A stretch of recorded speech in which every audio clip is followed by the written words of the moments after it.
Assalamu alaikum wa rahmatullahi wa barakatuh. Good morning, everyone. Today, inshallah, we're going to have a very interesting topic, which is about subject and predicate. What's subject and what's predicate, and how to find them in the sentence. Let's see. Inshallah, I'm going to share a PowerPoint just to make it clear for you. And it's going to be very easy, inshallah. Okay.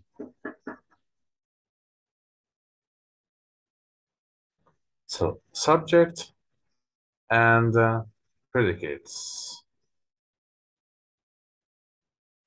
As you know that every sentence should contain certain parts. So every complete sentence contains two parts. What are these two parts? The first part is the subject, and the second one is the predicate. So what do we mean by subject? Here's the definition.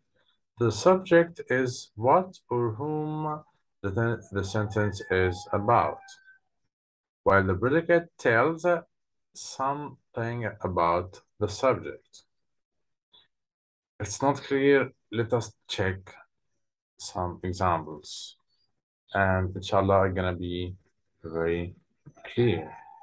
As you know, if I said the dog is playing with the cat, or the dog is running on the street.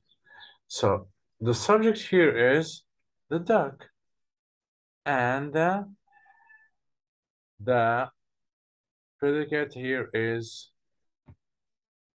running on the street. Okay, here, let's check.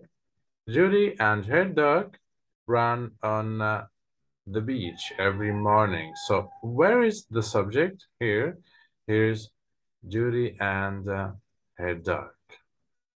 And the predicate, as we said, starts with the verb.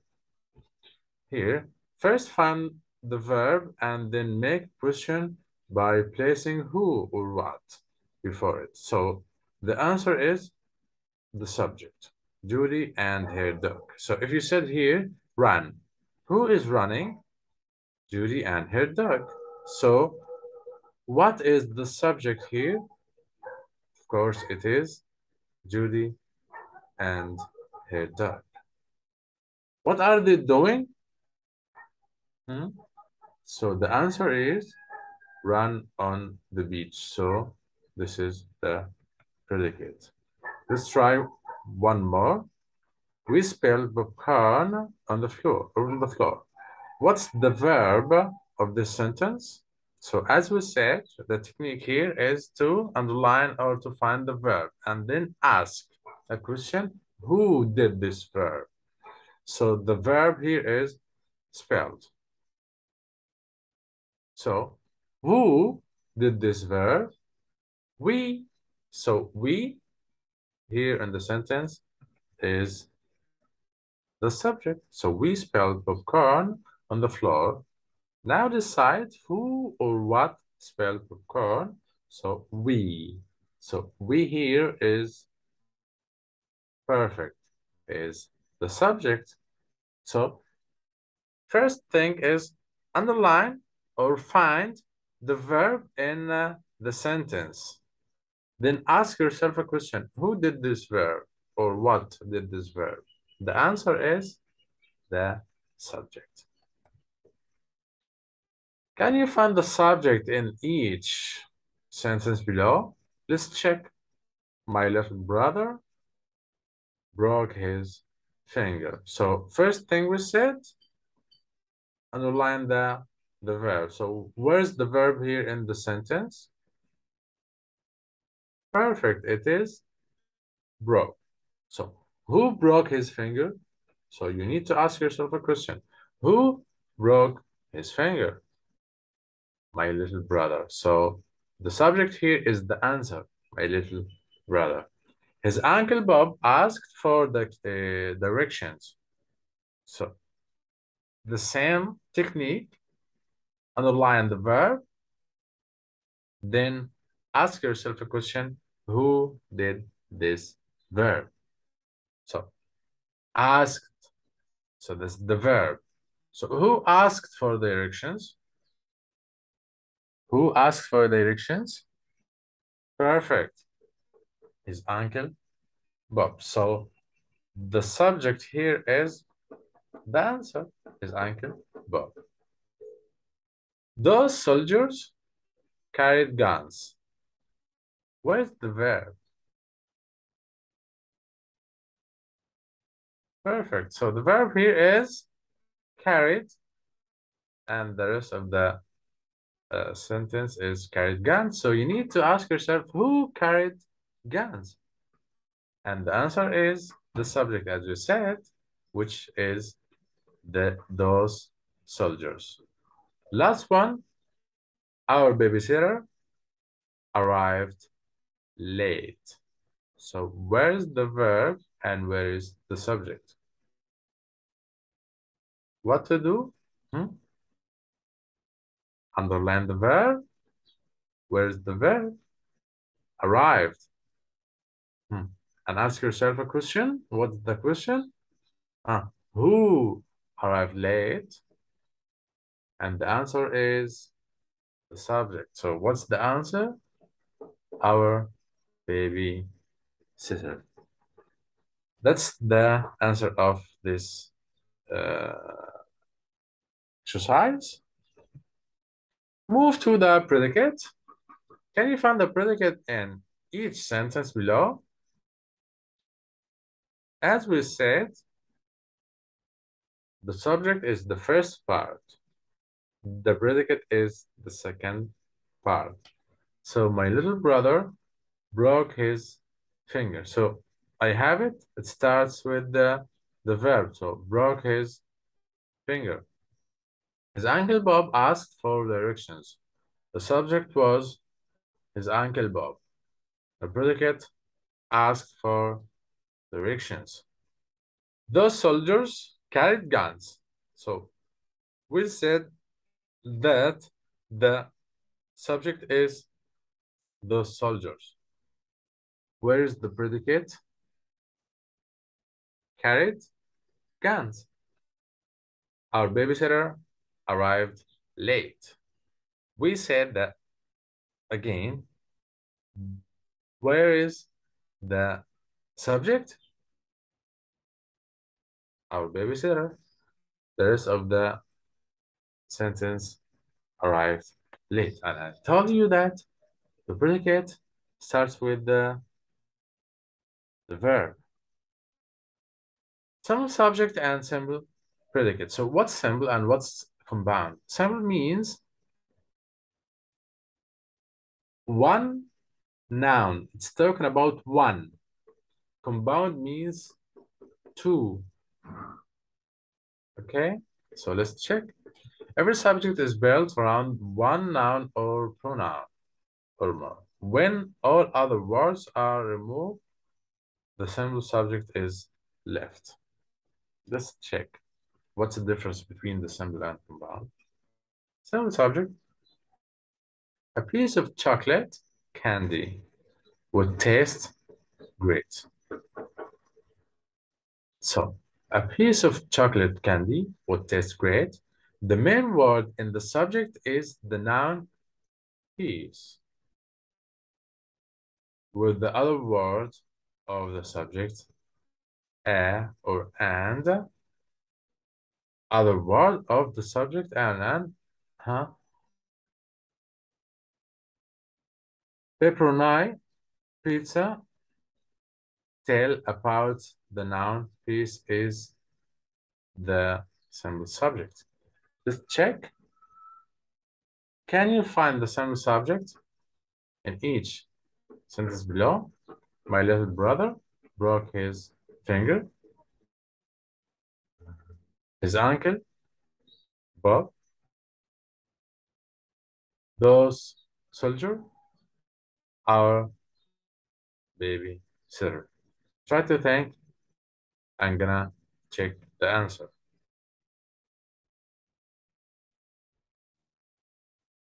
So the main, as you can see here, the main noun or pronoun that if you removed the others, it can stand alone. So my little brother, you can say my brother. His uncle Bob, you can say Bob. Those soldiers, you can say soldiers. Our babysitter, you can say the babysitter. So it can stand alone if you remove the other words. Simple predicate. A simple predicate is always the verb or verbs that links up with the subject. I told you the predicate starts with the verb. A piece of chocolate candy would taste great. So the simple predicate is would taste. In other words, the verb of the sentence. The verb of the sentence. Can you find the simple predicate? We found it before, so it's very easy. My little brother broke his finger. His uncle Bob asked, asked for directions. Those soldiers carried guns. Our babysitter arrived late. So it's the verb. So the same predicate is the verb. What if we have two verbs? What if we have two nouns? So you're gonna move to the compound subject and predicate. So what is the compound subject? A sentence may have a compound subject, a simple subject made up of more than one noun or pronoun. Teen parents rock posters and family photographs covered the boys' bedroom walls. Let's check. Team parents rock posters and family photographs. So you have many nouns before the verb. Cover the boys' bedroom walls. Her uncle, her uncle, and she. So her uncle and she walked slowly through the art gallery. So walked through the gallery at the art gallery and admired the beautiful pictures. So let's check. So we have the uncle and she. So we have two. So uncle and she. So if you have two nouns or two pronouns or noun and pronoun, so here we have compound subject. Can you find the compound subject here? My little brother and my cousin. So my little brother and my cousin. So we have compound subjects. Why? Because we have two. His Uncle Bob and Aunt Betty. So we have two. The soldiers and agents. It's very easy now. So I have two before the verb. Our babysitter and her friend. Our babysitter and her friend. Let's check. So it's very clear. We have two subjects, brother and cousin, Uncle Bob and Aunt Betty, soldiers and agents, babysitter and her friend. Before the verb. Move to the compound predicate. The same as we did with the compound subject is with the compound predicate, which is I'm gonna have more than one verb. A compound predicate is more than one verb relating to the same subject. Let's check. Mother mobbed and scrub the kitchen floor. So I have two verbs. The first one is mopped. The second one is scrubbed. So I have two. So it is compound predicate. It's very clear. My little brother. So I have here one subject, my little brother. But where is the predicate? You need to underline the verbs. How many verbs in the sentence related to the same subject? His uncle Bob looked and asked. Those soldiers carried and used. Our babysitter overslept and arrived. So I have two verbs related to the same subject. So we have a compound predicate. So it's very simple. The difference between compound and compound in general, subject or predicate, and simple subject or predicate is the compound consists of two, but the simple is only one. So that's the answer of this exercise. So I hope it's very clear. I hope it's very easy. If you have any question, please don't hesitate to ask me. You have my number, and I need you to practice. Inshallah, I'm gonna refer. I'll send you on the group some practice to work on. See you later on. Assalamu alaikum wa rahmatullahi wa barakatuh.